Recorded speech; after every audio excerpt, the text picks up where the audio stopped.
que tem a ver os sintomas físicos e cognitivos, assim? Como é que a gente pode controlar isso ao longo de uma sensação de tá começando uma crise, enfim, como é que, por exemplo, a respiração, por que ela funciona, por que algumas coisas que são bem básicas, assim, nos ajudam, né? O que tá por trás disso? Essa é uma pergunta muito interessante, inclusive são anos de pesquisa para poder conseguir tentar entender a relação de falta de ar com as crises de ansiedade, né? Olhando especificamente para um dos transtornos ansiosos que mais tem crise de ansiedade, que é o transtorno de pânico, existem vários pesquisadores que começaram a tentar entender se existe algum mecanismo no cérebro que explicaria essa correlação, né? Porque a falta de ar por si só não necessariamente causa uma crise de ansiedade. Perfeito. Mas em certas pessoas, sentir falta de ar é o gatilho mais importante para ter uma crise de pânico. Inclusive, tem algumas preposições aí de uma galera que até divide os tipos de transtorno de pânico com gente que é mais sensível à falta de ar e gente que é menos sensível.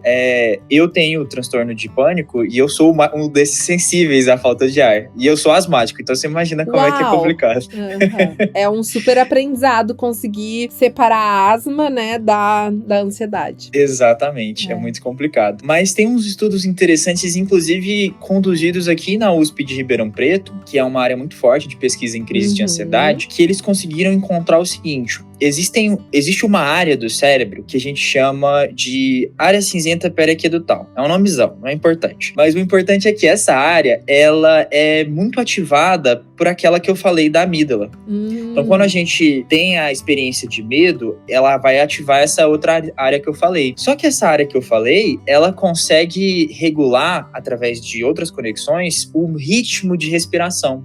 Porque é muito necessário para a gente conseguir fugir das coisas que a gente tenha mais oxigênio. Então, ela força com que a gente precise respirar mais rapidamente para, numa medida de tentar absorver mais oxigênio. É claro que a gente sabe que a curto e médio prazo, na verdade, isso não é muito eficiente, porque você acaba ficando com muito oxigênio e aí você fica com aquele problema Exato. Só que o que é o interessante? Os pesquisadores, eles começaram a ver que se você injeta níveis altos de oxigênio em animais, eles têm uma crise de pânico, que é a hiperventilação, né? Então, se ventila demais, a pessoa tem uma crise de pânico. E quando eu coloco isso e começo a alterar a atividade dessa área do cérebro que eu falei, a pessoa para de ter. Olha. Então, no caso, o animal, mas eles também fizeram isso em pesquisas em seres humanos. E aí, qual que é a chave interessante para isso? É o padrão de atividade de serotonina, né? Um neurotransmissor muito importante para a regulação do humor, e que nessa área específica, da área cinzenta periaquedutal, ele consegue diminuir a sensibilidade da pessoa que tem falta de ar ao